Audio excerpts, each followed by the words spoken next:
Hello, I'm Philip Duncan. Thanks very much for joining us. We've got our final forecast for the month of September and the forecast for the start of October. Also our next Climate Watch update, which will be covering more of the month of October. That'll be out later this week. But let's kick off with the forecast at the moment. So high pressure seen in the brighter white colours, big high south of Western Australia and the other high just near Sydney and Brisbane.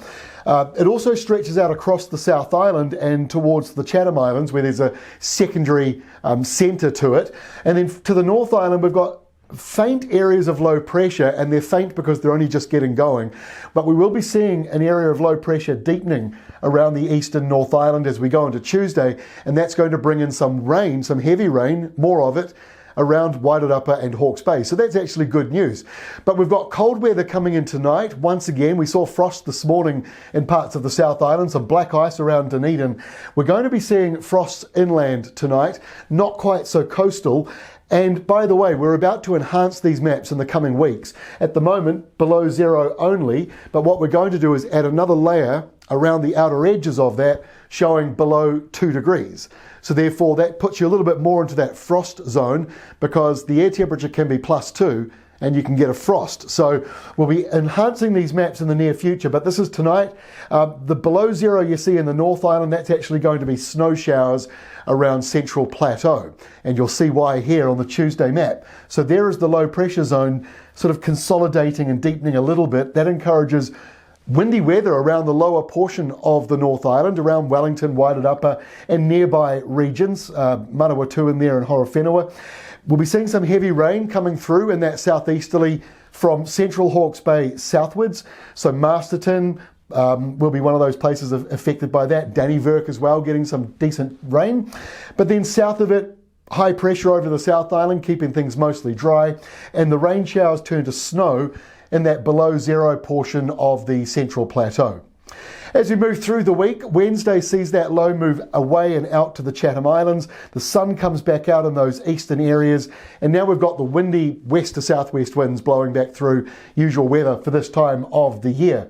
Now by Thursday, we've got the next sort of surge of cooler air moving back up New Zealand. That'll drive in a southerly change, Wellington, Wairarapa, Hawke's Bay later on, getting that southerly coming through and a burst of showers or some brief rain.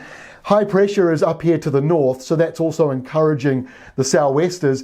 Then we've got this low pressure zone, good messy weather map at the moment, with high pressure, low, another high out to the Indian Ocean. That means variety, and that's good for farmers.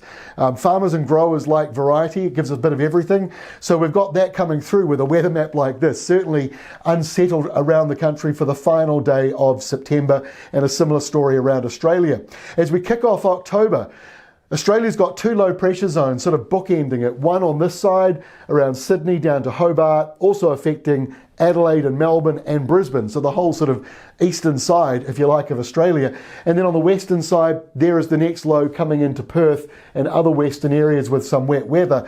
New Zealand, though, quite settled with high pressure on Friday. A couple of showers around Hokitika and Greymouth. That's about it. It's dry elsewhere.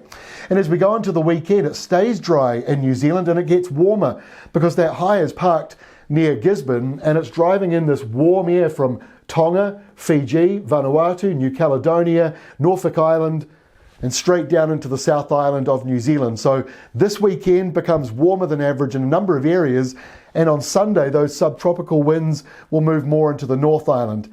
However, so too will that low. It'll get closer to New Zealand. That's coming in for next week. But for this week, high pressure, sou'westers, and a bit of low pressure just hugging the North Island for the next 24 hours or so. Don't forget, keep up to date with those rainfall totals at ruralweather.co.nz, and some other news for you. Our Climate Watch update will also be out later this week, with the month of October just coming up on Friday. That's all from me for today, though. We'll see you again on Tuesday.